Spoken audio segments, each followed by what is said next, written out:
Dr. Chloe Carmichael, a licensed psychologist from Long Island University. She's also a certified yoga instructor and an expert particularly in mindfulness-based stress reduction. Dr. Carmichael, what are you hearing from clients and seeing on the front lines? I will be completely honest in saying that I have my own therapist that I talk to, and she's told me she's hearing a lot of the same things over and over and over again. We're all in this big sinking boat, it feels like sometimes. Yeah, well, the thing is, I think that this pandemic has really touched a lot of related topics in people's minds. So, you might have issues from the past about, fears of survival or social isolation, or even rejection sensitivity has been getting pinged for people because intellectually they know why everyone's keeping their distance, but it still does just feel strange. Human beings we're kind of meant to be around other people. So there's just been a little bit of a cumulative effect for different people. But the good news is that it has been a time where there's opportunities for reflection and there's opportunities to get to know yourself better. And, I have all kinds of great coping strategies and activities that I've been sharing with people, and I'm excited to share them with your listeners today as well. Dr. Carmichael, you mentioned that you've been talking to your clients about a lot of different strategies for dealing with this stress. Could you talk about things that people can be doing, whether it's exercises or exercise itself, or what they can do to sort of try and manage the stress and anxiety that they're experiencing? Yes, I was really hoping you'd ask me that question. I'm so glad you did. So, there's so many things that a person can do, but the first thing I just want to mention is that we do have something in our brains called mirror neurons. And those mirror neurons only fire and get active when they're looking at another human face. And what they do is they take on the expression or the emotion that human face is showing. And so that's basically the neural underpinnings of empathy and of connection. And so I would encourage people, just like Sofia was saying, that when you have the chance, let's get together on Zoom. Let's, voice to voice is okay, but if possible, let's get together on Zoom so that we can see each other's lovely faces. It's also important to remember, I work with a lot of what's known as high functioning people, and they're often really afraid to ask for support. They're like, I don't want to be a burden to anyone. And they're often, it's good for them to know that when you ask someone for support, if you tell someone, you know what, I'm just feeling lonely, I've got the COVID, quarantine blues, can we talk? They're afraid that that's going to tax people. But what they don't know is that psychology studies show that asking for support actually is a compliment. It tells the other person that you value them and you see them as a resource. So unless you're someone who's asking for support 24/7, please know that if you ask someone for support, you're not going to be a drain on them. You're actually going to be, generally speaking, paying them a compliment. Another thing that's important to think about is our self-talk. I mentioned earlier that we can have this, rejection sensitivity or, feeling alone type of, monologue going on in our mind. And it can be helpful to give ourselves true statements, like, for example, we're being distant because we care about each other. To just repeat that type of a statement to yourself, because it stops you, from spinning out into a monologue about, feeling isolated or feeling rejected by people.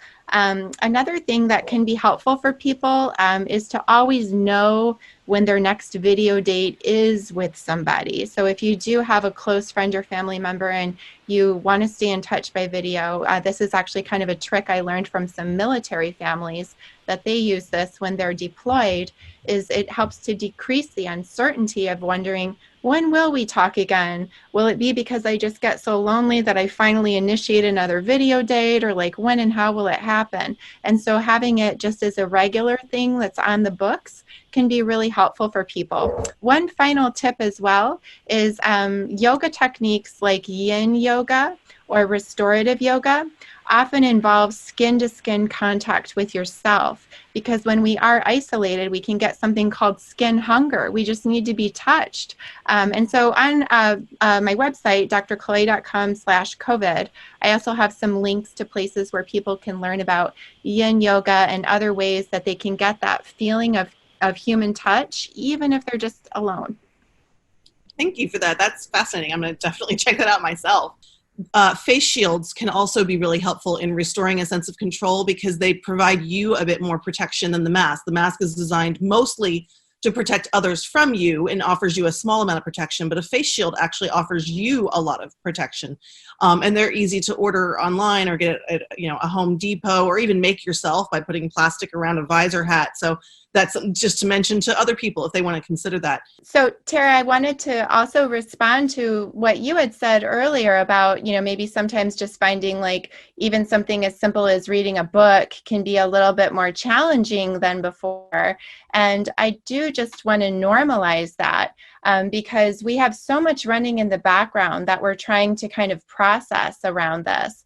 And so what we want to avoid is getting anxiety about anxiety. So if it's a little bit harder to process things just because there's so much going on right now, and then we start getting really anxious or nervous about the fact that things are taking a little bit longer, then we can almost start to snowball a little bit. So I do think that this is a great time to practice more self-care and give yourself a little latitude if you find that you sometimes do just want to let your mind idle a little bit. Again, with high-functioning people, sometimes letting their mind idle isn't exactly like their most comfortable space, but that's actually when our brain does a lot of processing. So if you want to just let yourself chill a little bit or do some journaling. I also think it's a great time to do mind maps if anyone is familiar with those. Like if you were to just like write quarantine in the middle of a piece of paper and then draw some lines out and jot down what are some of the first words that come to mind. For many people, like it'll be their parents, and then drawing some connector lines like, well, what do you think of when you think of your parents? And that allows you to take inventory of what are all the things that are getting pinged for you mentally. And then that helps to put some context around why something like reading a book might, take a little longer. And it also empowers you to know what are the areas that you might want to talk to someone and get some support around these issues. Thank you. I'm going to try and mind map when we get off this. I'm so sorry I didn't see you come back, because I especially wanted to ask you about talking to children, because you mentioned that you have so many high functioning clients. I'm sure a lot of them feel frustrated with a sense of lack of control and inability to answer the kids' questions. I mean, it's one thing when your kid asks, why is the sky blue, and you can't answer the question. It's another thing when your kid asks, when can I see my friend again, and you can't answer the question. How do you advise your clients to talk to their kids and deal with their own feeling helplessness and trying to help their kids, I guess, that wanting to be the parent that you feel like you can't be? Yeah, quarantine does actually offer parents some unique challenges, and I'm a parent as well, and it also offers us some unique opportunities. So what we want to do, I think, is actually really to lead by example. So that means that it's okay to say, I don't know, or I'm kind of struggling with that too. And then it's almost less important that you give your child the exact answers of how to deal with COVID, and more important, that you model for them how to cope with a challenging situation where people don't have all of the answers.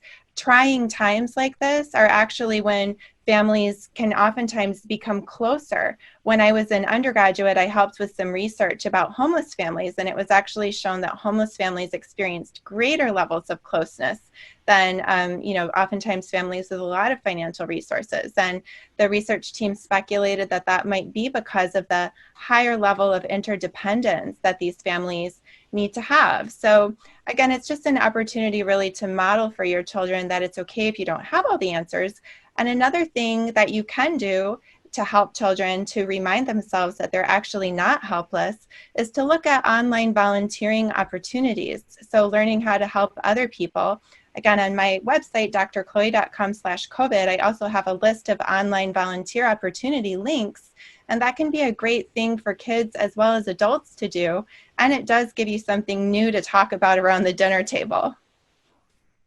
So anything that you really wanted to convey that I haven't asked about, or anything you really want to emphasize that we've already discussed? Thinking about that as Dr. Carmichael was talking, that this is a great chance to model for my kids resilience and trudging through and building character, which is, kind of a cliche, but it's true. I mean, it really, resilience is what will get you through life eventually.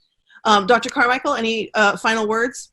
Sure. I mean, I love all the thoughts I've heard so far. Just to add to them, I would raise the idea of behavioral activation in psychology, which is where when we start doing certain behaviors, then they can, start to trigger certain mindsets. And so if we've been going through the behavioral routines of a socially avoidant, person that stays home and doesn't talk to people, then we can start to take that on and think that that's who we are. And so I would encourage you to, consider just behavioral activation in the other way, which is where you just, kind of take the plunge and start reaching out to some people and talking to them, remembering that asking for support, talking about the fact that you're having a little bit of a hard time and could use their support, or asking them for help with something, is oftentimes actually a way that people become closer. And 100% that this is the time that we can increase our resilience with ourselves and with other people.